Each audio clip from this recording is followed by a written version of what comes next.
मामू से अब्बू तक का सफर?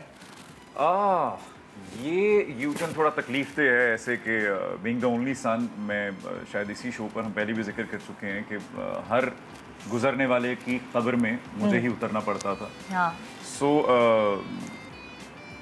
10 मुहर्रम की सुबह थी और हम फैसलाबाद घंटा घर में वॉक करते हुए जा रहे थे अजान सुनने के बाद, और मेरे एक मामू थे जो सबसे छोटे थे, वो थोड़े हेल्दी थे तो वो पीछे चल रहे थे और मैं उनके साथ चल रहा था और उनको हार्ट अटैक हुआ and I was too young to handle that.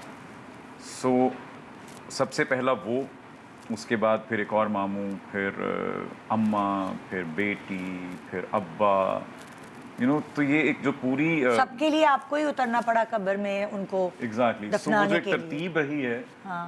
वो मेरा ये मानना है कि आप जब सुबह घर से निकलते हैं और आपके साथ अगर दोपहर में या उससे अगले ही पहर कोई ऐसा वाकया, सानेहा, हादसा हो जाए तो आप वो शख्स ही नहीं रहते जो सुबह घर से निकला था।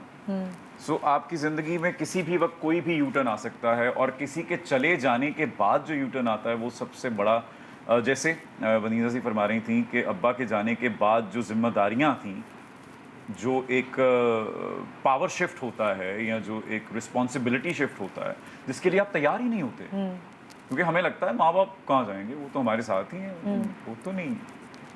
तो उसके लिए बच्चे कभी भी तैयार नहीं होते। और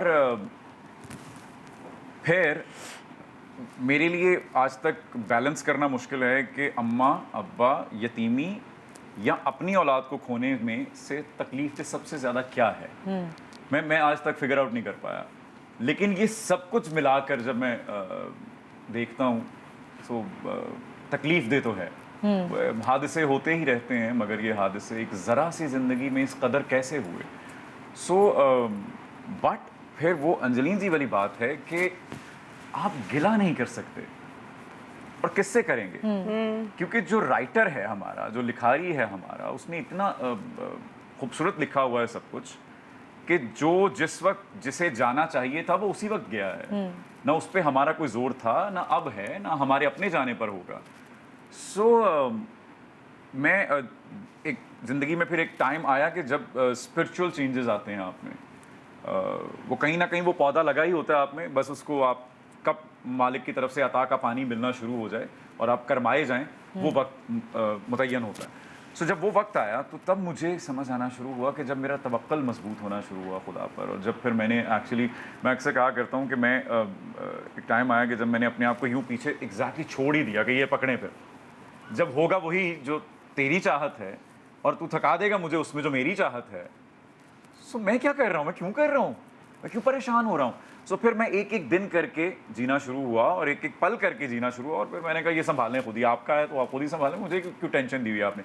उस दिन के बाद से जो सुकून है ज़िंदगी में, उस दिन के बाद जो लुत्फ है ज़िंदगी में, कि अव्वल अक्सर पूछा जाता है ना इंटरव्यूज़ में हमसे कि कुछ कोई रिग्रेट है आपको, कुछ बदलना चाहें? अरे हमारी औकात क्या है कि हम बदलें अपनी ज़िंदगी में कुछ भी जाकर पीछे, क्योंकि जो हमारी कहानी लिखने वाला है उसने इसी तरह की लिखी थी, इतनी खूबसूरत लिखी हुई है कि मैं पीछे देखता हूँ, मुझे कोई गिला कभी नहीं होता कि ये क्यों किया, लाइक व्हाई मी, ऐसा कभी नहीं होता। मुझे ये आता है आपको मज़ा आ रहा है, ठीक है, बस ठीक है, ऐसे ही था, ऐसे ही लिखा, ऐसे ही लिखा था।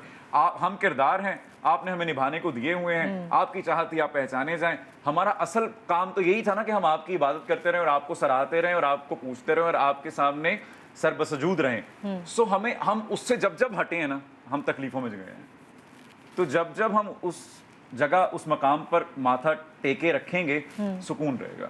उसके अलावा फिर दुनिया में जो मर्जी आप करते रहें, दुनियावी और दीनी ज़िंदगी को बैलेंस करना, ये भी एक कमाल है। वो हमें हमारे नबी करीम सल्लल्लाहु अलैहि वसल्लम की ज़िंदगी से मिलता है कि उसको बैलेंस कैसे करके चलना। सो जब जब आप फितरत के अगेंस्ट जाना शुरू होते हैं, तब तब आपको वो खींच के यहाँ से वापस लेके आता है। ओए कहाँ जा रहा है, इधर। सो और वो भी मुझे लगता है खुशकिस्मत लोग होते हैं कि जिनको वो कॉलर से पकड़ के दो थप्पड़ मार के कहता है